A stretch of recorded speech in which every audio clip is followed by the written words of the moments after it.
नमस्कार, आप देख रहे हैं ऑनलाइन टीवी। मैं हूं आपके साथ सृष्टि पांडे। बड़ी बहस में आपका स्वागत है।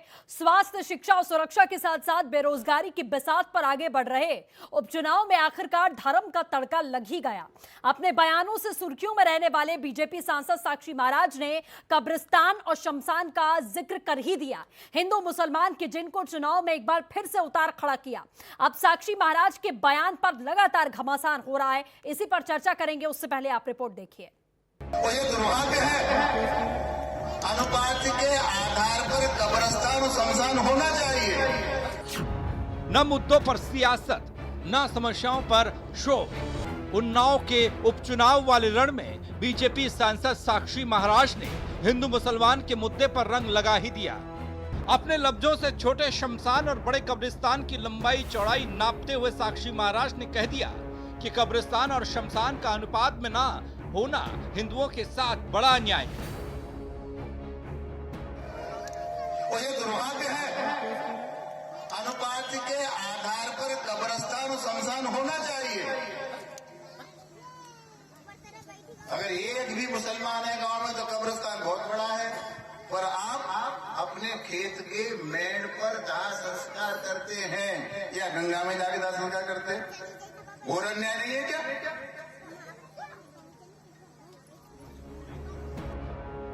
विकास और बेरोजगारी सहित तमाम मुद्दे हैं बांगर मऊ विधानसभा की बिसात पर, लेकिन साक्षी महाराज को उन मुद्दों से कोई सरोकार नहीं रहा। और तो और धमकी भरे लहजे में धैर्य का इम्तिहान न लेने की भी नसीहत दे डाली सांसद साक्षी महाराज ने। मजबूरी कुछ नहीं है, काहे की मजबूरी है? मजबूरी ये है कि हमारे धैर्य और हमारी शालीनता का परिचय न लिया जाए, परीक्षा न ली जाए। शांत समंदर में साक्षी महाराज ने पत्थर मार दिया। वहीं अब साक्षी महाराज के बयान की सब अपने अपने तरीके से व्याख्या कर रहे हैं। चक्रपाणी जैसे धर्मगुरु समर्थन भी कर रहे हैं। राज्यसभा के सदस्य जब ये समाजवादी पार्टी के थे तो कब्रिस्तान की बात करते थे, आज भाजपा में है तो शमशान की बात करते हैं। किस अनुपात की बात कर रहे हैं? यानी जहां ज्यादा अनुपात तो वहां ज्यादा दिलाने की बात कर रहे हैं कब्रिस्तान के लिए जमीन। कुल मिलाकर न उन्हें कोई गंभीरता से लेता है, न चुनाव के समय उन्हें बोलना चाहिए था। उन्होंने एक तरह से आचार संहिता का उल्लंघन किया है, लेकिन सत्ता पक्ष है वरना उसको संज्ञान में लिया जाना चाहिए था, और इसीलिए साक्षी महाराज के बयान को कोई गंभीरता से नहीं लेता। 100 को जलाने की परंपरा की शुरुआत करनी चाहिए। यही मानव हित में है, यही जनहित में है। आज जिस प्रकार से देश और दुनिया की आबादी बढ़ रही है, ज़मीन की क्षेत्रफल और कब्रिस्तान और जो बनाए जाते हैं, तो निश्चित रूप से उसकी सीमाएं सिकुड़ती जा रही, ज़मीन कम होती जा रही है। तो जो सनातन तरीके हैं 100 को जलाने का, हमें लगता है इसको हर व्यक्ति को स्वीकार करना चाहिए। ये जो बयान दिया गया है कि कई कई गांव ऐसे हैं कि जहां एक ही मुस्लिम फैमिली है और बहुत बड़ा कब्रिस्तान है, तो इसमें तब्दीली होनी चाहिए। ये बिल्कुल ही बेबुनियाद बात है, क्योंकि कब्रिस्तान का मकसद ही यही है कि वहाँ पे मैयतों की तदफीन की जाए, और वो होना लाजमी और ज़रूरी है। और किसी भी कब्रिस्तान की हैसियत को बदला नहीं जा सकता है। इस वजह से इस किस्म के बयानात बेमाने हैं। बहरहाल उपचुनाव के इस रण में साफ और बेदाग छवि वाले उम्मीदवारों को उतारकर बीजेपी ने अच्छा संदेश दिया है, लेकिन जब साक्षी महाराज जैसे सांसद मजहबी मुद्दों को हवा में लहराएंगे तो सवाल तो होगा ही, कैसे सबका साथ और सबका विकास वाला दावा कर पाएंगे। सवाल ये भी होगा, क्या अब कब्रिस्तान और शमशान पर लड़ा जाएगा चुनाव? Bureau report, R9 TV, Uttar Pradesh, Uttarakhand. तो ये कोई पहली बार नहीं है कि साक्षी महाराज ने अपने बयानों से भारतीय जनता पार्टी की फजीहत कराने में कोई भी कोर कसर छोड़ी हो। इससे पहले भी तमाम बार हमने चुनावों के दौरान देखा है कि साक्षी महाराज ऐसे ही बेतुके बयान देते चले आए। और सबसे बड़ी बात कि चक्रपाणी महाराज हिंदू धर्मगुरु खुद को कहते हैं और वो समर्थन करते हैं ऐसे बयान का, और एक नई ही गाथा रचने की बात मुसलमानों को संदेश दे देते हैं। इसी बड़े मुद्दे पर हम चर्चा करेंगे कि आखिरकार इसका चुनावों से क्या लेना देना है। क्या सारे के सारे मुद्दे बांगर मऊ में अब खत्म हो चुके हैं, उत्तर प्रदेश में अब खत्म हो चुके हैं? ये बड़े सवाल हैं। तमाम खास मेहमान हमारे साथ जुड़ चुके हैं। आपको बता दें, भाजपा से विनीत शुक्ला जी हमारे साथ मौजूद हैं, सपा से शौकत अली साहब हमारे साथ जुड़ चुके हैं, कांग्रेस नेता संदीप त्रिपाठी हमारे साथ मौजूद हैं, मुस्लिम धर्मगुरु मौलाना सैयद हमारे साथ में मौजूद हैं। इसके साथ आपको बता दें, हिंदू धर्मगुरु विष्णु विनोदम जी हमारे साथ में जुड़ चुके हैं। आप सभी का हमारे साथ जुड़ने के लिए बहुत शुक्रिया, बहुत स्वागत है। सबसे पहले विष्णु विनोदम जी, शुरुआत में आज आपसे ही करना चाहूंगी, अगर आपको आवाज मिल रही हो तो। सबसे पहला सवाल मेरा आपसे यही है कि साक्षी महाराज ने जो बयानबाजी की अनुपात के आधार पर कब्रिस्तान और शमशान की, जिसका कोई अस्तित्व नहीं था, ऐसे मुद्दे को उसको पैदा करने की कोशिश की अपने माइलेज के लिए, आप क्या कहेंगे इस पर? देखिए, कहीं ना कहीं अभी जो भी दिखाई दे रहा है या साक्षी महाराज जो भी कह रहे हैं, वो माइलेज लेने की बात तो है ही है, क्लियर है, इसमें तो कहने वाली बात ही नहीं है। ऐसे उल जुलूल बयानबाजी कर जाते हैं ये लोग, जिससे जनता कहीं ना कहीं हमेशा आहत रहती है। ऐसे बयानों को लेकर के हमेशा ये चाहते हैं कि मीडिया में बने रहे और मीडिया की कवरेज लेते रहे। तो मेरे हिसाब से ये लोग साधु संत नहीं है, कहीं ना कहीं ये लोग सत्ता के गलियारों में अपने आप को रखना चाहते हैं और सत्ता में हमेशा रहना चाहते हैं। इसी लिए साक्षी महाराज इस तरीके की बयानबाजी कर देते हैं। और भी कई साधु हैं जो इस तरीके की बयानबाजी कर देते हैं। ये कहीं ना कहीं उल जलूल बयानबाजी। ठीक है, मतलब आप उनके बयानों का समर्थन नहीं करते हैं, क्योंकि चक्रपाणी महाराज वो भी कहते हैं कि अब आपको जलाना चाहिए, आपको दफनाना नहीं चाहिए। तो ये सब कुछ डिसाइड करने वाले सो कॉल्ड हिंदू धर्मगुरु कौन होते हैं? आप धर्म के नाम पर इस तरीके की बातें करने का अधिकार आपको कौन देता है? आप धर्म की बात करिए, अपने धर्म की बात करिए, दूसरे धर्म का व्यक्ति क्या पालन करता है, कैसे करता है, ये धर्मगुरुओं को अधिकार किसने दे दिया है? जी जी जी, दूसरे के धर्म में दखलंदाजी करना ये मेरे हिसाब से सही नहीं है। सबके अपने अपने धर्म होते हैं, अपने अपनी पूजा पाठ होती है, उनके उनके धर्म में अपने हिसाब से उनको चलने देना चाहिए। और सनातन धर्म यही कहता है कि स्वतंत्रता दी जाए, और ये स्वतंत्रता छीनने की बात करना, ये क्या, मेरे हिसाब से ये सिर्फ माइलेज लेने के लिए किया गया है। ठीक है, और ये सब बकवासबाजी। ठीक है, विनीत शुक्ला जी हमारे साथ बीजेपी से जुड़े हैं। विनीत जी, आज आप क्या सफाई पेश करेंगे? सर, साक्षी महाराज गए थे वहां पर बातचीत करने के लिए, क्या जनता के हितों के मुद्दे अब खत्म हो चुके हैं? अब उत्तर प्रदेश में जनता के हित के मुद्दे नहीं बचे हैं। अब सब कुछ सारा, सबका स्वास्थ्य सही है, शिक्षा सबको मिल रही है, रोजगार सबको मिल रहा है, ऐसा कोई मुद्दा बचा ही नहीं है उत्तर प्रदेश में। अब तो चुनावों में जाने के लिए सिर्फ हिंदू मुसलमान का सहारा बीजेपी ले रही है, यही कहा जाएगा साक्षी महाराज के बयान के बाद। क्या सफाई देंगे सर?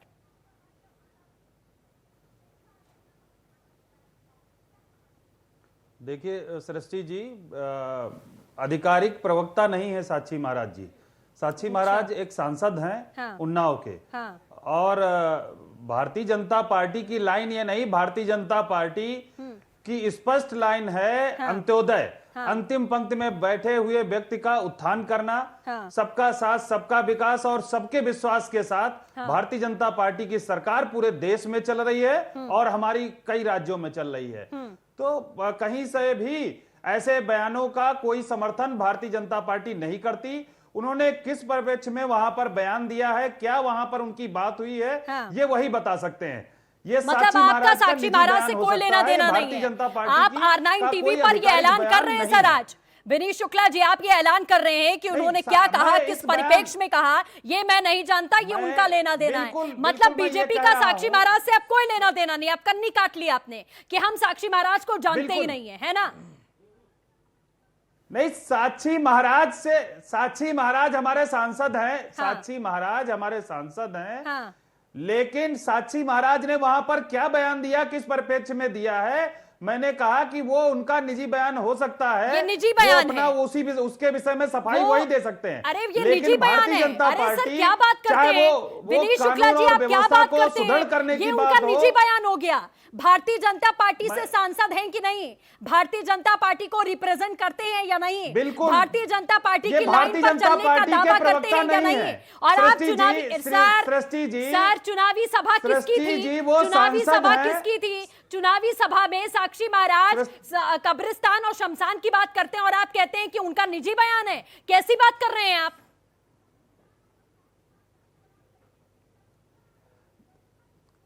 सृष्टि जी, देखिए, इस विषय में पार्टी की लाइन ये नहीं है। मैंने पहली लाइन में आपको बोला कि भारतीय जनता पार्टी का लक्ष्य, भारतीय जनता पार्टी की लाइन अंत्योदय है, अंतिम पंक्ति में बैठे हुए व्यक्ति के उत्थान का, सबका साथ, सबका विकास और सबका विश्वास, बिना भेदभाव के उत्तर प्रदेश में सरकार चल रही है। तो साक्षी महाराज के बयानबाजी से आपको कोई फर्क नहीं पड़ता है सर? लगातार साक्षी चाहे वो महाराज की रोजगार के बयानबाजी मामले में से हो, आपका कोई चाहे लेना वो देना विकास नहीं की है। योजनाएं लागू साक्षी करनी महाराज हो, एक बिना धर्मगुरु है, भेदभाव के हिंदू उत्तर मुसलमान प्रदेश की बात में कर रहे हैं, सारी योजनाएं लागू कर कब्रिस्तान रहे और हैं। शमशान की बात कर रहे हैं। लगातार बोलने से कुछ नहीं होगा विनीत शुक्ला जी।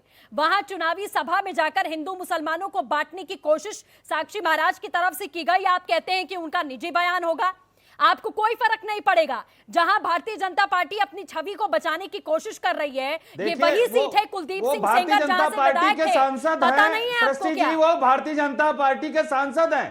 इसके साथ साथ वो सन्यासी हैं, वो धर्म से जुड़े हुए हैं, सनातन परंपरा से जुड़े हुए हैं। तो विनीत शुक्ला जी आप यही बोलिए ना कि वो धार्मिक काम ही करे तो बेहतर रहेगा। उनसे ही सफाई साक्षी लेनी महाराज होगी। से आपने सवाल ये किया, पार्टी की लाइन नहीं है। भारतीय जनता पार्टी के आला कमान ने साक्षी महाराज से सवाल की किया, लाइन नहीं है। आपने नोटिस जारी किया कि आप सन्यासी हैं तो अपने धार्मिक काम बगल में जाकर करिए, कहीं और जाकर करिए। चुनावी सभा में आप क्यों ऐसी बयानबाजी दे रहे हैं? क्या बीजेपी का साक्षी महाराज के बयानों से कोई लेना देना नहीं है? भारतीय जनता पार्टी के चारों तरफ थू-थू हो रही है इस समय। क्या आप कब्रिस्तान ये डिसाइड करके देंगे कि कितने मुसलमान उस गांव में हैं? जिस बात का कोई अस्तित्व नहीं है उस पर आप बयानबाजी कर देते हैं और आप कहते हैं कि उनका निजी विचार है, वो एक सन्यासी है।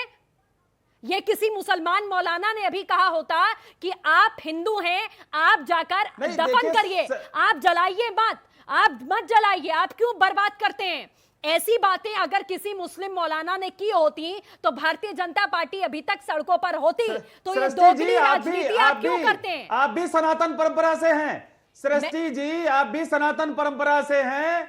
हम सबके यहाँ जलाने की परंपरा है, 100 को जलाने की परंपरा है। आप भी सनातन परंपरा से हूं, मैं जानती हूं अपनी परंपरा, लेकिन आप ये आप मुसलमानों को सिखाएंगे, आप मुसलमानों को सिखाएंगे अब ये सर 100 को जलाया जाता है।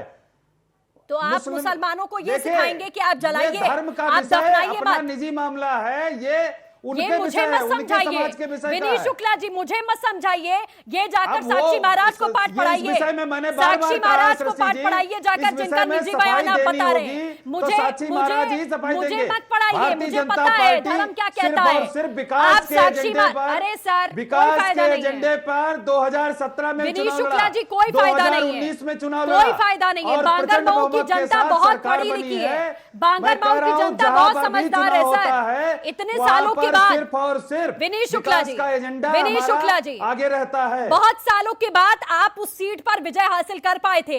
लगातार कांग्रेस पार्टी, सपा, बसपा, इन सब का राज रहा था। अब आपको लगता है इतनी चुनौतियां आपके सामने हैं, उसके बावजूद भी साक्षी महाराज की बयानबाजी पर एक कटाक्ष नहीं, एक नोटिस नहीं, एक सवाल नहीं। ये आपकी छवि पर ही अब सवाल खड़े होते हैं सर। और निजी बयान तो बिल्कुल भी मत कहिए यहां बैठकर कि ये साक्षी महाराज की निजी सोच है। थोड़ा सोचिए, विचार करिए। मैं वापस आऊंगी। और भी खास मेहमान हमारे साथ में बने हुए हैं, मुस्लिम धर्म गुरु हमारे साथ में मौजूद है मौलाना सैयद साहब। मौलाना साहब, क्या कहना चाहेंगे आप? आखिरकार धर्म की बात है, आखिरकार हर धर्म सबको इजाजत देता है, हर धर्म में रीति रिवाज होते हैं, नियम कानून होते हैं, उसको बदलने का या उस पर नसीहत देने का अधिकार किसी को नहीं होता है।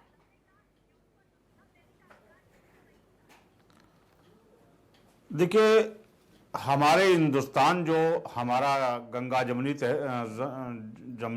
तहजीब का मुल्क रहा है, उसको ऐसे ही कुछ नेता और कुछ रहनुमा जो है बदलने की कोशिश कर रहे हैं और आवाम के मफाद में कोई गुफ्तगू नहीं कर रहे हैं। नौजवान बेरोजगार टहल रहा है। आज जो है लॉकडाउन के बाद जो है देखिए कि जो एक महंगाई इतनी उरूज पे बढ़ी हुई है और कारोबार आदमी के पास, इंसान के पास है नहीं, और फालतू की बातें जो है ये ऐसे लोग छेड़ रहे हैं। अगर कोई इसकी मुखालिफत करता है तो हमारी रियासती हुकूमत और मरकजी हुकूमत के जो पुलिस वाले हैं वो डंडा चला देते हैं। और ऐसे लोगों के खिलाफ कार्रवाई क्यों नहीं करती जो है बीजेपी हुकूमत कि इन लोगों को कार्रवाई करना चाहिए। ऐसे लोगों को ऊपर जो है सांसद जो मेंबरशिप है इसको खत्म करना चाहिए और इन लोगों को उठा के इनके खिलाफ कानूनी कार्रवाई करना चाहिए। हुकूमत को इनको उठा के जेल के अंदर डाल देना चाहिए, इसलिए कि जो है कि ये हुकूमत करने के लायक ऐसे लोग नहीं हैं कि जो आवाम में, जो हिंदू मुसलमान में, दो फिरकों में, दो मजहबों में फूट डालें। ठीक है, चलिए सैयद साहब, आपके सवालों का जवाब विनीत शुक्ला से हम जरूर लेंगे कि कार्रवाई ना अभी तक की गई है, ना कोई आसार दिखाई दे रहे हैं, क्योंकि साक्षी महाराज इससे पहले भी ऐसी बयानबाजी कर चुके हैं। शौकत अली साहब हमारे साथ मौजूद हैं। अली साहब, जिस तरीके से समीकरण अगर बांगर मऊ का देखा जाए तो समीकरण बहुत कुछ कहता है कि जनता वहां पर कभी भी किसी एक पार्टी को टिकने नहीं देती है, यानी कि जनता समझदार है कि ना किसी को सर पर बिठाती है, ना किसी को इतना करीब लाती है, अपने हिसाब से वोट करती है। इस तरीके की बयानबाजी क्या कहती है उस सीट पर? शौकत अली।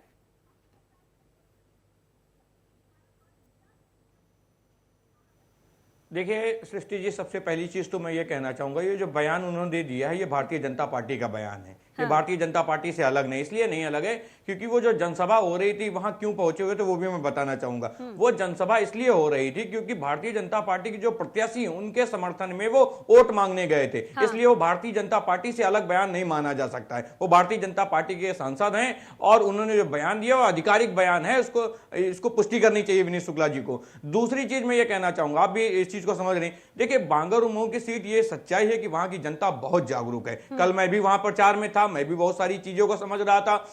इन लोगों ने वहां एक भ्रम फैला रखा था क्योंकि पूर्व में जो विधायक थे वो ठाकुर जाति से आते थे, उससे पूर्व में जो विधायक थे वो मुस्लिम समुदाय से आते थे। तो एक मैसेज दिया गया कि समाजवादी पार्टी मुसलमानों को टिकट नहीं दे रही, मुसलमानों को अलग करने का काम कर रही। उसी संदर्भ में यह बयान आया है कि जब एक जो मैसेज था, जब जनता को लगा नहीं जो भी प्रत्याशी हो अखिलेश यादव का चेहरा होगा और हम अखिलेश यादव को वोट देने का काम करेंगे, प्रत्याशी चाहे जो हो। सारी जनता जब एक तरफा फैसला लेने का मन बनाने लगी तब इस तरह के अनगढ़ बयान दे दिए, जिस बयान का कोई औचित्य नहीं। भारतीय जनता पार्टी हिंदू मुस्लिम सौहार्द को खराब करना चाहती है, गंगा जमुनी तहजीब को खराब करना चाहती है। लाशों में आप मजहब ढूंढ रहे हैं, लाशों में आप मजहब ढूंढने का काम कर रहे हैं। अरे आप बताते पूर्व में जो आपके केंद्र सरकारों और राज्य सरकारें जो काम कर रही है उसको गिनाते, लेकिन ये लोग इस तरह के बयान इसलिए देते हैं कि प्रदेश का माहौल खराब हो, प्रदेश का चुनाव खराब हो। तो शौकत अली साहब, आप ये कहना चाहते हैं कि भारतीय जनता पार्टी का वहां की जनता समाजवादी पार्टी के पक्ष में है, वहां की जनता, वहां के मुसलमान, चूंकि संख्या मुसलमानों की ज्यादा है, ओबीसी वहां पर ज्यादा है, मुस्लिम संख्या ज्यादा है और वो सपा के साथ थे, इसीलिए भारतीय जनता पार्टी ने यह बयान दिया। मुसलमानों की संख्या ज्यादा होना नहीं, मैंने कहा सृष्टि जी, मैंने कहा कि बांगर मऊ की जनता मन बना चुकी है। सृष्टि जी, इनकी बातों मन बना चुकी है, समाजवादी के मित्र की बातों से पता चल गया कि ये सिर्फ जातिवादी राजनीति करना चाहते हैं। मन बना चुकी है बांगर मऊ की जनता के समाजवादी पार्टी के विधायक को जिताकर सदन भेजेंगे, जिससे बांगर मऊ का विकास हो। ये मन जब उनका इन्होंने पढ़ने का काम किया तो इनको लगा कि अब टूट की राजनीति करो, फूट की राजनीति करो, वरना हम जीतने वाले हैं। विनीत जी, मैं आपसे जवाब लूंगी। शौकत अली साहब, आप कब नहीं है? शौकत अली साहब, आपने यहाँ पूरे जातीयकरण को समझा दिया। क्या समीकरण है वहां जातीय, वो आपने समझा दिया। आपका कहना क्लियरली ये समझ में आता है कि मुस्लिम वहां का समाजवादी पार्टी के पक्ष में था, क्योंकि समाजवादी पार्टी लगातार मुसलमानों की बात करती है, इसीलिए भारतीय जनता पार्टी का झंडे के तौर पर बाकी जो समुदाय है उनको अपनी तरफ करने के लिए इस तरीके की बयानबाजी करती है। एक धर्म की राजनीति और दूसरा जातीय समीकरण की राजनीति आप कर रहे हैं। गलत तरीके से पेश करने का काम मत करिए। मैंने क्या कहा सृष्टि जी, उसको गलत तरीके से पेश करने का काम मत करिए। मैं क्या पेश करूंगी? आपने अपनी जुबान से बोला है, आपने अपनी जुबान से बोला है। एक भ्रम फैलाया था भारतीय सुन लीजिए सृष्टि जी, सुन लीजिए, उसको दोबारा सुनवा दीजिएगा, जनता को दोबारा सुनवा दीजिएगा। मैं फिर आपके चैनल पे बैठ के कह रहा हूं, मैं ये कहना चाहता हूं कि वहां एक भ्रम फैलाया गया था, वहां एक भ्रम फैलाया गया था कि समाजवादी पार्टी मुसलमानों के लिए काम करती है। वो भ्रम टूटा है भारतीय जनता पार्टी का कि समाजवादी पार्टी सबके लिए काम करती है, सभी के हित के लिए काम करती है। चलिए संदीप त्रिपाठी के पास जाना चाहूंगी सर। आरोप प्रत्यारोप आप लोग खत्म करिए। दोनों ही पार्टियां यही कर रही हैं। एक हिंदू मुसलमान के नाम पर राजनीति कर रही है और दूसरी जातीय समीकरण गिना रही है। कांग्रेस से भी हमारे साथ में संदीप जी बहुत देर से मौजूद हैं। संदीप जी, आपकी भी मजबूत पकड़ इस सीट पर रही है, बखूबी कांग्रेस पार्टी समझती है यहाँ के बारे में। उत्तर प्रदेश में भले ही मजबूती कम हो, लेकिन इस सीट की बात करें तो पकड़ बढ़िया रही है आपकी, क्या कहेंगे आप? जी, मैं अपनी बात एक शेर से शुरू करना चाहूंगा और भाजपा के लिए और सपा दोनों के लिए है कि हमने आबे गंगा दिया, हमने जमजम दिया, तुमने भारत को दंगा ही दंगा दिया, तुमने भारत को दंगा ही दंगा दिया, तुमने एक रंग के ख्वाब देखे, हमने भारत को तिरंगा दिया। ये तिरंगा बदन पर लपेटे हुए एक दिन इस जमीन में उतर जाएंगे। तो मैं ये कहना चाहता हूं कि भाजपा के हमारे मित्र और सपा के मित्र जो है, आप जिस तरीके से पूरा उत्तर प्रदेश जानता है कि सपा जातिगत राजनीति करती है, और वही जातिगत राजनीति आज ठाकुर शाही राजनीति भाजपा कर रही है। और रही बात धर्म की बात, तो भाजपा को ये सूट करता है कि ध्रुवीकरण की राजनीति जो है ये भाजपा का अंतिम हथियार है, जिसे ब्रह्मास्त्र के रूप में जब हारने लगती है तो इसका इस्तेमाल हर नेता करता है। अभी हमारे विनीत शुक्ला जी कह रहे थे कि साक्षी महाराज जो है प्रवक्ता नहीं है, इसलिए ऑफिशियल स्टेटमेंट नहीं है। तो नरेंद्र मोदी जी क्या आप जो है उनको क्या प्रवक्ता है क्या? उन्होंने कब्रिस्तान की बात की थी, शमशान की बात की थी, क्या उनको आप उनके बात को आप ये मानते हैं कि उनकी बात पार्टी लाइन से हट के थी? योगी जी का एक बयान है, योगी जी ने कहा कि हम जितने भी मुस्लिम हैं उनको या अन्य धर्म के लोगों को जो है हिंदू धर्म में लाऊंगा, उनका शुद्धिकरण करूंगा और एक नई जाति बनाऊंगा। इनकी मानसिकता देखिए कि ये नहीं कह रहे हैं कि अगर धर्मांतरण करके आप आते हैं तो आप ठाकुर बनिए, सवर्ण बनिए, लेकिन ये अलग जात का निर्माण करेंगे। तो ये मनवादी सोच के लोग हैं, ये डेवलपमेंट पर बात नहीं करेंगे। साक्षी महाराज कुलदीप सेंगर के द्वारा इतना बड़ा अत्याचार हुआ, वहाँ पे जो है इतनी राष्ट्रीय स्तर की घटना थी, वहाँ पर सारे लोगों ने आवाज उठाई। ठीक है, चलिए संदीप जी आप जवाब ले लेते हैं, विनीत शुक्ला जी से जवाब ले लेते हैं। सैयद साहब ने भी सुन लीजिए, हाँ बोलिए, जल्दी बोलिए। उत्तर प्रदेश में अपराध का ग्राफ इतना है, उस पर हमारे साक्षी महाराज जी नहीं बोले। लगातार लड़कियों का बलात्कार होगा, उस पर भाजपा के कोई नेता जो नहीं बोलेगा, लेकिन डेवलपमेंट पर बात नहीं करेगा। ये स्मार्ट सिटी बनाने की बात की थी, उस पर बात नहीं करेंगे। रोजगार देने की बात की थी, उस पर बात नहीं करेंगे। ठीक है, मूल मुद्दों पर बात नहीं होती। ठीक है संदीप जी, आऊंगी वापस आऊंगी आपके पास। विनीत शुक्ला जी, अब सबका मिलकर आप एक जवाब दीजिए आखिरकार। ये जो मूल मुद्दे हैं, बांगरमऊ की बात कर लें, सब कुछ बहुत अच्छा नहीं है। जब हम सेंगर की बात कर लें, जब वो अपने पद पर तैनात थे, जो विकास कार्य करने थे वो विकास कार्य पूरे नहीं हुए। सड़क की, शिक्षा की, रोजगार की, महिला अपराध को लेकर तमाम तरीके के ऐसे बुनियादी मुद्दे हैं जिसको पूरा करने की जरूरत है, उस पर बात नहीं होती है। सैयद साहब ने आपसे सवाल पूछा था कि क्या आप साक्षी महाराज के खिलाफ कोई आधिकारिक कार्रवाई करेंगे? भारतीय जनता पार्टी के सांसद हैं, प्रत्याशी के लिए वोट मांगने की अपील करने गए थे। स्थिति वहां सामान्य जो रही है बुनियादी मुद्दों की, उसकी बात नहीं करते हैं। हिंदू मुसलमान, शमशान और कब्रिस्तान की बात करते हैं, और आप कहते हैं कि हमारा उनसे लेना देना नहीं है, उनका पर्सनल ओपिनियन है। तो आप उनको बाहर कर दीजिए कि भाई ऐसे व्यक्ति का जो हमारी पार्टी लाइन पर काम नहीं करता है, उसका हमारी पार्टी में कोई काम नहीं है। आपने क्या बयान दिया अभी तक सर? क्या आपने सख्त एक्शन ले लिया कि साक्षी महाराज के साथ साथ कोई भी नेता, कोई भी सांसद इस तरीके की बयानबाजी ना करे जो बीजेपी की फजीहत करवाए?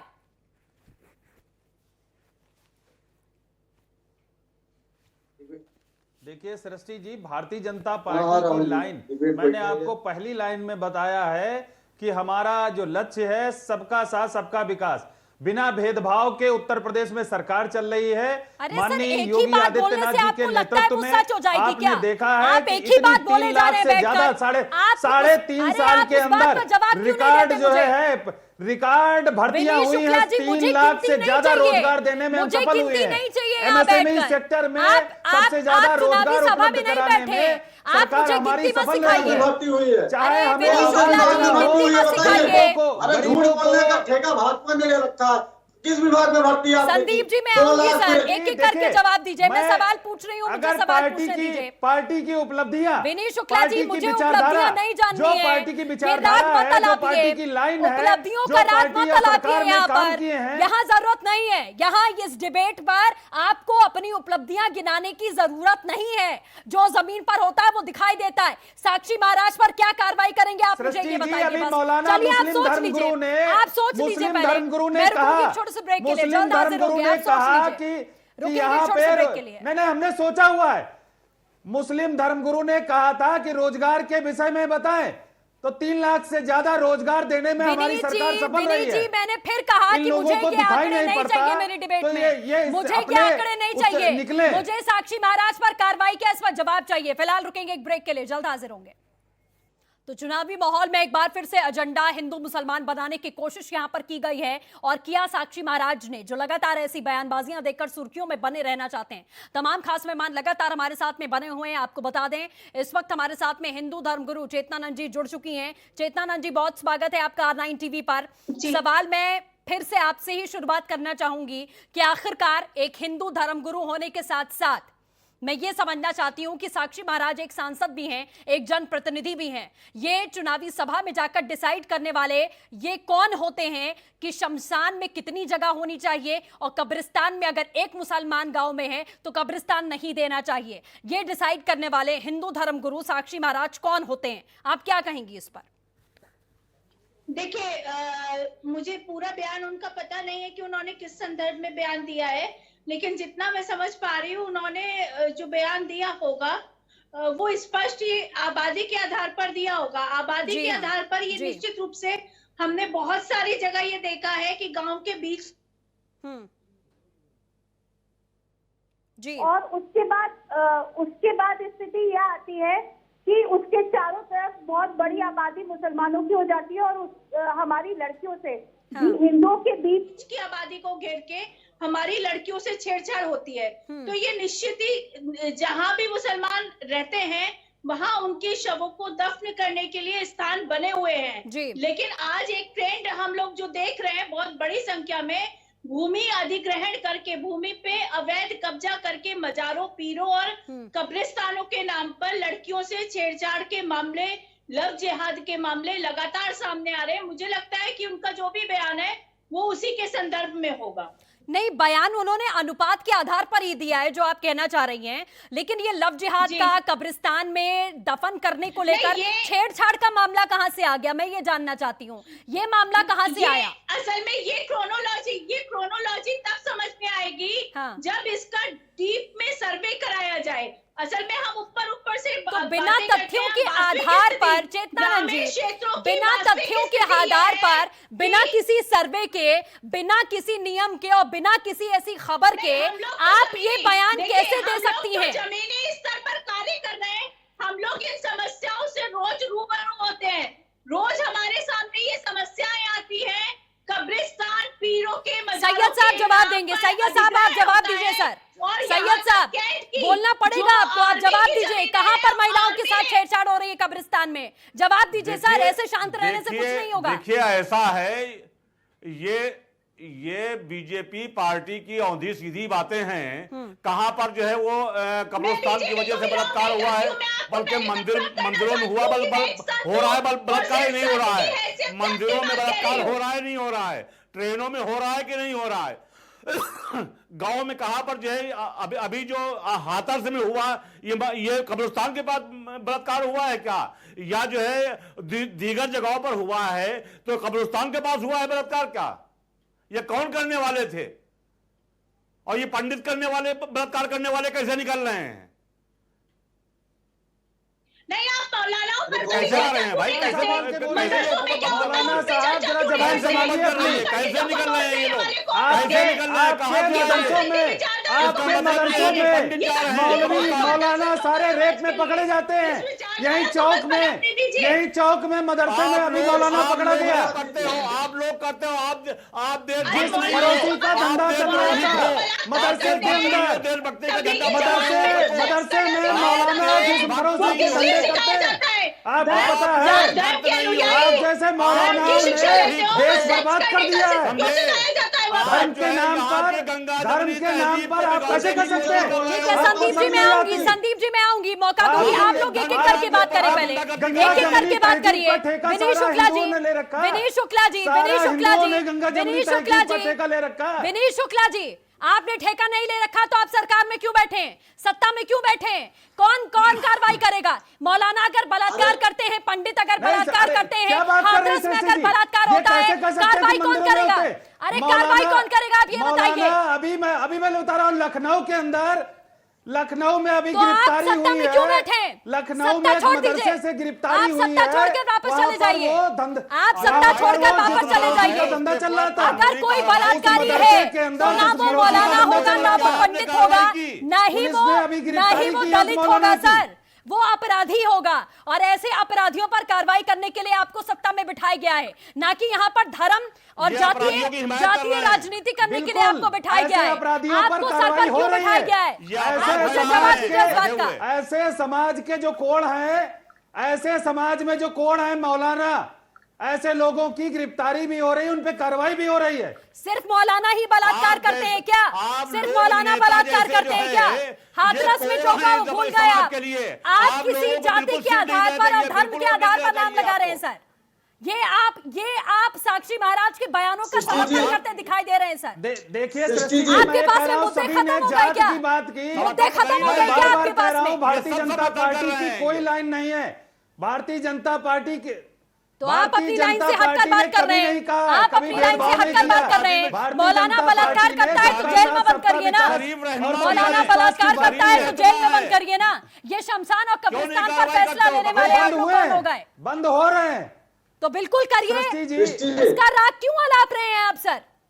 संदीप जी, मैं जवाब देना चाहता हूँ। कांग्रेस के मित्र भी कांग्रेस के मित्र ने जो सवाल किए उनका भी जवाब देना चाहता हूँ। नहीं, कांग्रेस के मित्र ने कहा सारी घटनाएं हो रही हैं।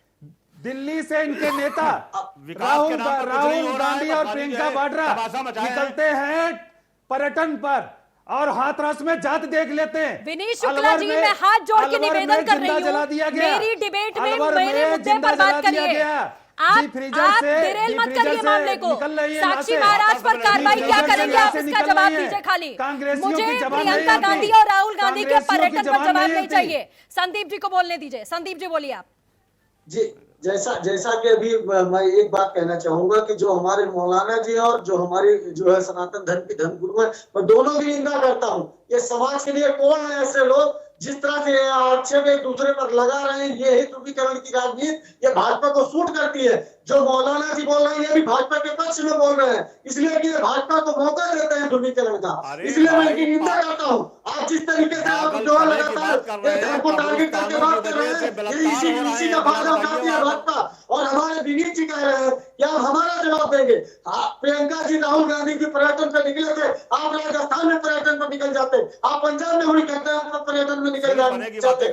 शर्म चाहिए आपको। इस तरह की घटनाओं पर आप पे संवेदना नहीं व्यक्त कर सकते हैं। आप संदीप जी संवेदनाओं की बात मत लेकर आइए। संदीप जी ऐसा नहीं है, आपके दामन में दाग नहीं है। नहीं सर, संवेदनाओं की बाढ़ यहाँ मत लेकर आइए। राजस्थान में क्या हुआ है सबको पता है।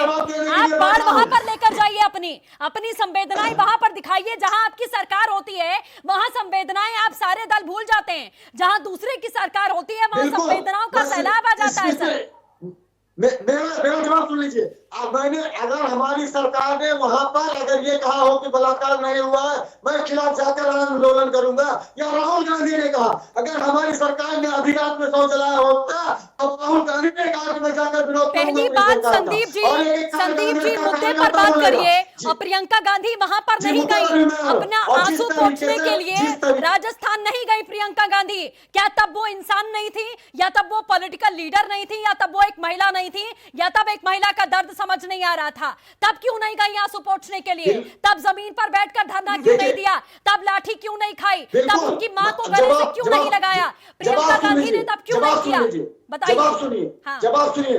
देखिए, आप कह रही है कि प्रियंका गांधी राजस्थान क्यों नहीं गई, तो क्या आप बताइए भाजपा के वहां नेता गए, हमने मना किया? अरे भाजपा के नेता से क्या मतलब है? प्रियंका गांधी मसीहा बनती है, प्रियंका गांधी महिलाओं की मसीहा है, उनको जाना चाहिए था। आप साक्षी महाराज पर बात करिए, आप मुद्दे को डिरेल कर रहे हैं सर। साक्षी महाराज पर बात करिए।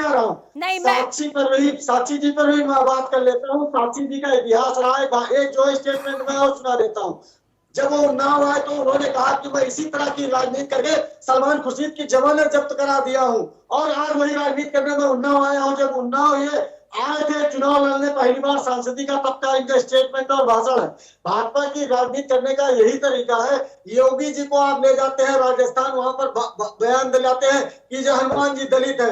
इस तरीके के बयान ये ऊट पटांग देने के लिए भाजपा ने कुछ लोगों को रखा गया है। इन पर कोई कार्रवाई नहीं होगी और ये भाजपा की ही मेन लाइन है। ठीक है, आप जवाब ले लेते हैं। विनीत शुक्ला जी, आप कार्रवाई क्या करेंगे? मैं बार बार आपसे पूछ रही हूँ और किसी मुद्दे पर मैं बात नहीं करना चाहती। आप कार्रवाई कब करेंगे सर साक्षी महाराज पर? क्या नोटिस जारी किया आपने?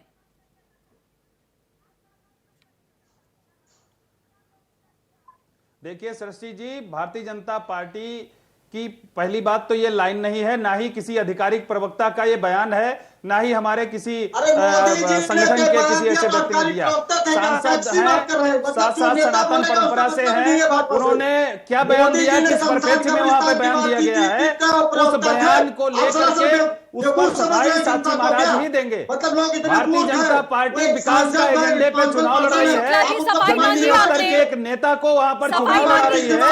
पूर्व जिलाध्यक्ष कटियार जी को वहां पर चुनाव लड़ा रही है, जो जनता से सीधे जुड़े हुए हैं, जनता से सीधे जुड़े हुए प्रत्याशी को वहां पे चुनाव लड़ाया जा रहा है। हाँ। जो जनता से संवाद स्थापित कर रहे हैं और उत्तर प्रदेश में जो सरकार की योजनाएं लागू हुई हैं उस आधार पर, जो विकास की योजनाएं हैं उस आधार पर हम चुनाव लड़ रहे हैं। अच्छा। ना कि हम जाति के आधार पे, ना परिवारवाद के नाम पर, ना ही धर्म के नाम पर। भारतीय जनता पार्टी सिर्फ और सिर्फ विकास की राजनीति करती है। सारे लोगों ने, आपने देखा, कांग्रेस के लोगों ने जात की बात की, सपा के लोगों ने जात की बात की, महिलाओं के सम्मान की ये लोग बात करते हैं। संदीप जी, मैं बार-बार टोक रही हूं आपको, कृपया करके जब आपका नंबर आए तब बोलिए। चुनाव लड़ रहा है, उस महिला ने आरोप लगाया, इसके बावजूद कांग्रेस के मित्रों ने कहीं कोई इस पर जवाब नहीं दिया। प्रियंका वाड्रा ने उस पर कोई ट्वीट नहीं किया। विनीश शुक्ला जी, सत्ता में कौन है? आप हैं। साक्षी महाराज किसके सांसद हैं आपके? किसकी पार्टी से बिलोंग करते हैं? आपकी पार्टी से बिलोंग करते हैं। बांगरमऊ पहुंचे हुए थे प्रत्याशी के समर्थन में वोट मांगने के लिए। वो किसका प्रत्याशी है? वो आपका प्रत्याशी है। और आप कहते हैं कि हम ध्रुवीकरण की राजनीति नहीं करते, हम जाति की राजनीति नहीं करते, हम हिंदू मुसलमान पर बात नहीं करते। और एक सनातन धर्मगुरु होने के नाते साक्षी महाराज ये बयान वहां देकर आए हैं। उनको कारण बताओ, नोटिस कौन जारी करेगा? उनसे सफाई कौन मांगेगा? जनता चीख चीख कर पूछ रही है कि भारतीय जनता पार्टी या साक्षी महाराज कौन होते हैं डिसाइड करने वाले कि किसी को अंतिम संस्कार में दफन करना है या उसे जलाना है, या उनकी क्या रीति रिवाज है, किसका पालन करना है। जमीन को लेकर फैसला साक्षी महाराज करेंगे और बीजेपी यहां चुप बैठकर कहेगी कि हमारा लेना देना नहीं है, क्योंकि वो एक धर्मगुरु भी हैं। आपका कोई लेना देना नहीं है सर।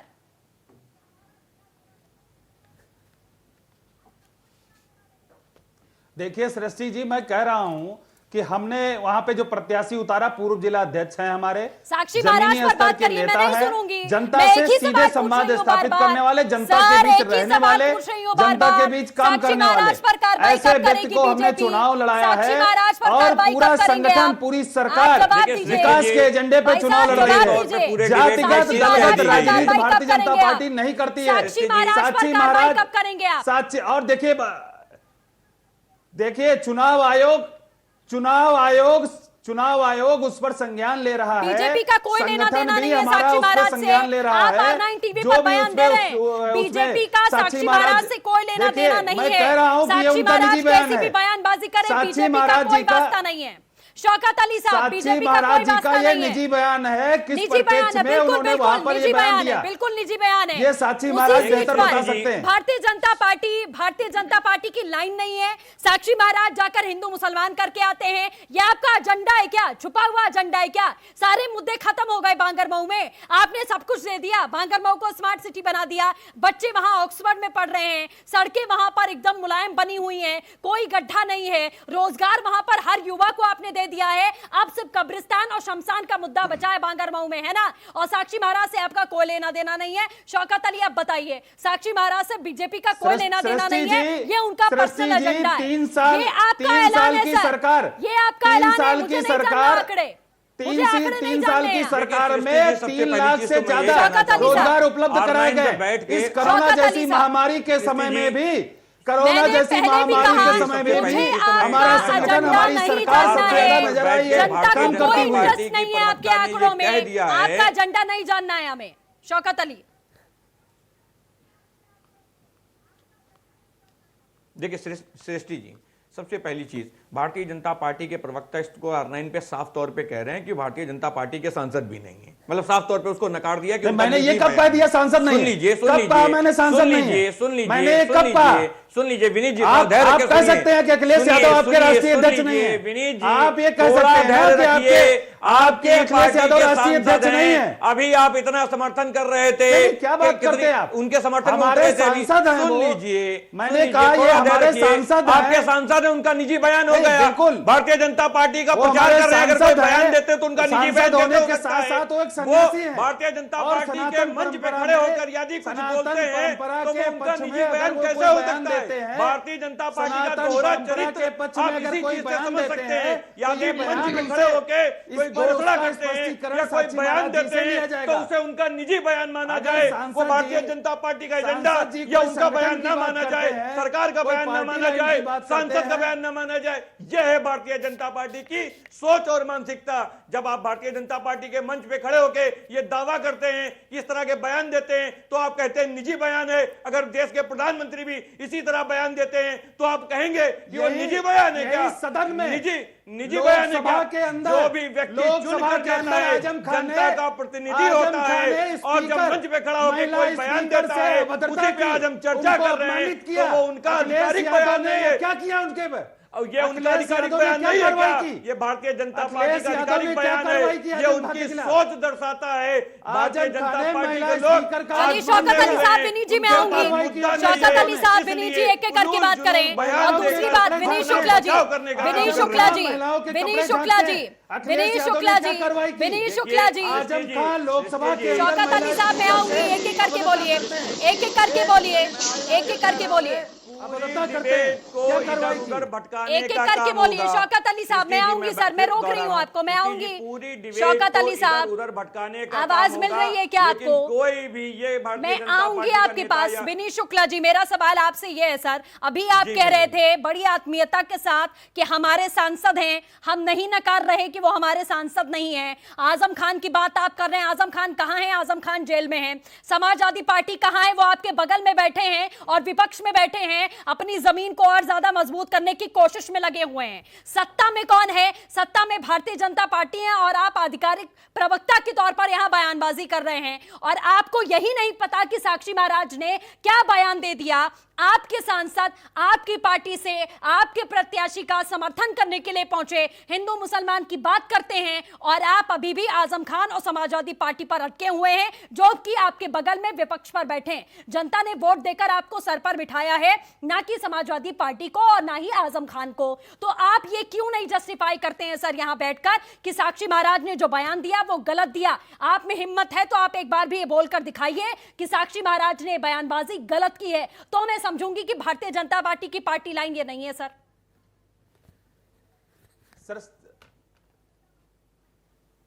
जी सृष्टि जी, मैं कह रहा हूं बार बार कि भारतीय जनता पार्टी की कतई ये लाइन नहीं। साक्षी महाराज ने जो बयान दिया वो गलत बयान दिया। बोलिए नाम लेकर। स्टार्टिंग में बता दिया कि अंतिम पंक्ति में आप बैठे बोलिए, हुए मुझे व्यक्ति नहीं के सुनना उत्थान आपका के लिए राग। कार्य करती आप है। ये बयान दीजिए, आज यहाँ बैठकर करोड़ों लोग आपको देख रहे हैं कि साक्षी महाराज ने गलत बयानबाजी की। ऐसे लोगों के लिए काम करती है जो अंतिम पंक्ति में है, उनके उत्थान की बात करती है भारतीय जनता पार्टी। कोई भी जाति धर्म भेदभाव नहीं करती। आपने देखा है कि 3.5 साल की सरकार उत्तर प्रदेश में चल रही है माननीय योगी जी के नेतृत्व में, कहीं पर भी जाति की बात नहीं होती है। बिना भेदभाव के अगर रोजगार देने की बात है आपके तो बिना भेदभाव के देते हैं। आवाज देने की बात है तो बिना भेदभाव के देते हैं।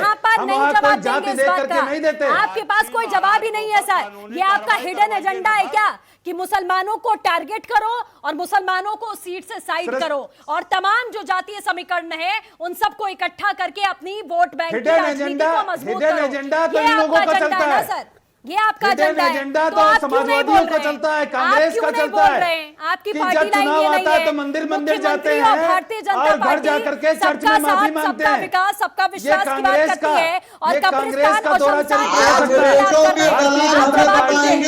भारतीय जनता पार्टी का सब कुछ स्पष्ट है आसाराम बापू के चेले हमें सनातन धर्म बताएंगे।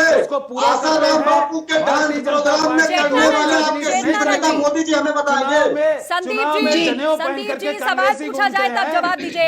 विनीत शुक्ला जी मैं फिर से आपको मौका दे रही हूँ। विनीत शुक्ला जी मैं फिर से आपको मौका दे रही हूँ। विनीत शुक्ला जी मैं फिर से आपको मौका दे रही हूँ सर, आपको फिर से मौका दे रही हूँ। सोच लीजिए और उसके बाद बयान दीजिएगा कि साक्षी महाराज आपकी पार्टी के हैं कि नहीं, आपका उनसे लेना देना है कि नहीं। जो बयानबाजी करते हैं समाज में जाकर, आपकी जनता के बीच में जाकर, उससे बीजेपी का कोई वास्ता है या नहीं, ये सोच लीजिएगा। फिर से यही सवाल पूछूंगी आपसे। चेतनानंद जी आप क्या कहना चाह रही हैं, बोलिए।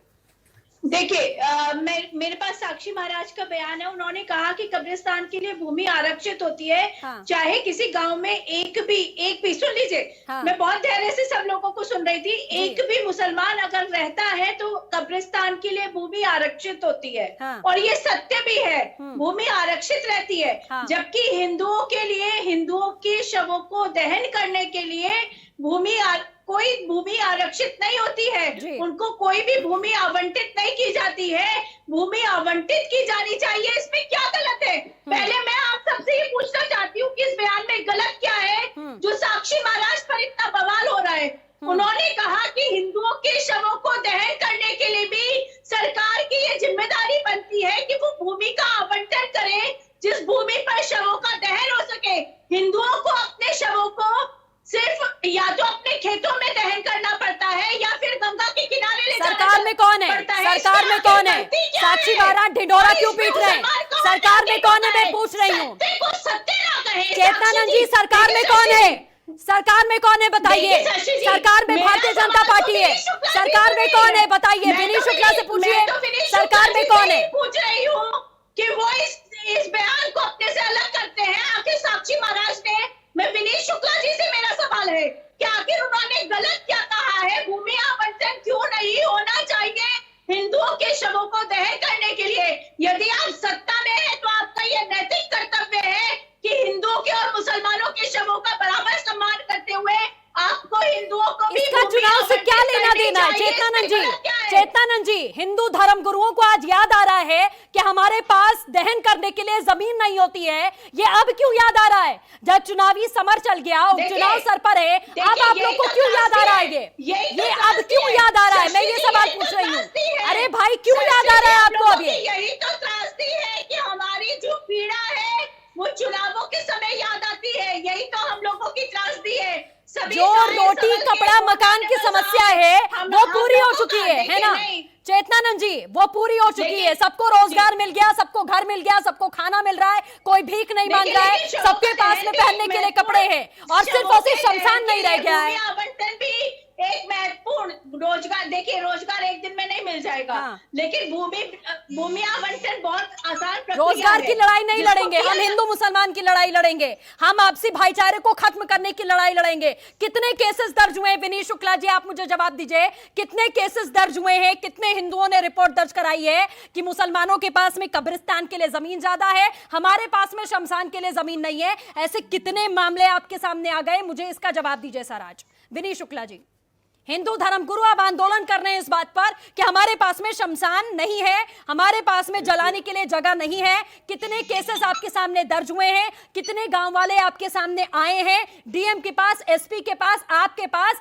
मुख्यमंत्री के पास कितने मामले आए हैं जहां शमशान और कब्रिस्तान की बात हुई हो, रोटी कपड़ा मकान की बात ना हुई हो? बताइए आप विनीत शुक्ला जी। चेतनानंद जी भी आपसे ही सवाल पूछ रही हैं, बताइए। देखिए सृष्टि जी, सभी को अपने धर्म के विषय में, सनातन परंपरा से, देखिए मैंने कहा कि सांसद हैं हमारे पार्टी के साक्षी महाराज जी, साथ साथ वो सनातन परंपरा से हैं। अपने हिंदू धर्म के विषय में अगर वो कोई बात रखते हैं तो ये उनसे, मैंने ये कहा है कि ये बयान जो दिया है उन्होंने सनातन परंपरा और हिंदुओं के परिप्रेक्ष्य में बयान दिया है, तो ये बयान के विषय में वो बयान जवाबदेही उनकी होनी चाहिए। रह गई बात हिंदू धर्म के विषय में, निश्चित ही बहुत सारे समय से जब तक कांग्रेसियों की सरकार रही, हिंदुओं के साथ तमाम अत्याचार हुए। समाजवादियों की सरकार रही तो हिंदू सन्यासियों के साथ, मैंने पूछा कितने केसेस हैं आपके पास, आप मुझे बताइए कब्रिस्तान और शमशान को लेकर कितने मामले दर्ज किए हैं आपने, कितने मामले दर्ज किए आपने, नहीं बताइए। आपको आंकड़े गिनाने का बहुत शौक है। मैं आपसे आंकड़े पूछती हूँ, मैं आपसे आंकड़े पूछती हूँ, मैं आपसे आंकड़े पूछती हूँ, आप आंकड़े बताइए। शमशान और कब्रिस्तान को लेकर आंकड़े बताइए, आप आंकड़े बताइए। अरे भाई साहब आंकड़े बताइए। विनीत शुक्ला जी आंकड़े बताइए। सैयद साहब बैठे हैं यहाँ, चेतनानंद जी आपसे सवाल पूछ रही हैं। हम अपनी बात, अरे आप अपनी बात रखिए, सवाल का जवाब दीजिए। कितने आंकड़े आपके पास में आए हैं कि कब्रिस्तान ज्यादा है, शमशान हमारे पास नहीं है, हमारे पास में जलाने के लिए जगह नहीं है? कितने मामले हैं? अरे भाई साहब कितने मामले बताइए। विनीत शुक्ला जी कितने मामले बताइए, कितने मामले हैं बताएंगे आप या नहीं? लिए काम करती है। कितने मामले हैं सर, कितने मामले हैं कब्रिस्तान और शमशान के? कितने मामले आए, बार-बार कह रहा हूं, कितने झगड़े आए आपके सामने? कोई जवाब नहीं है। सर्व समाज के लिए काम करती है, सर्व समाज के लिए काम करती है और जात देख करके काम नहीं करती है। कोई जवाब नहीं है आपके पास। पक्का कर दिया गया आप आंकड़ा गिनाते हैं, आंकड़ा गिनाइए, तो उसकी जात देख करके नहीं दिया गया।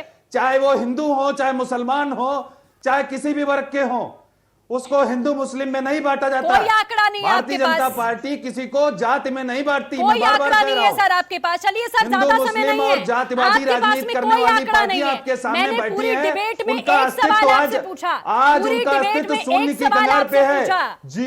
जीरो सवाल किसका? उनका अस्तित्व शून्य पर है। जो जातिवादी राजनीति करते हैं, जो दलगत राजनीति करते हैं, जो परिवारवाद की राजनीति करते हैं, भेदभाव की राजनीति करते हैं, शून्य की कगार पे है। अपने अपराधों को लड़ रही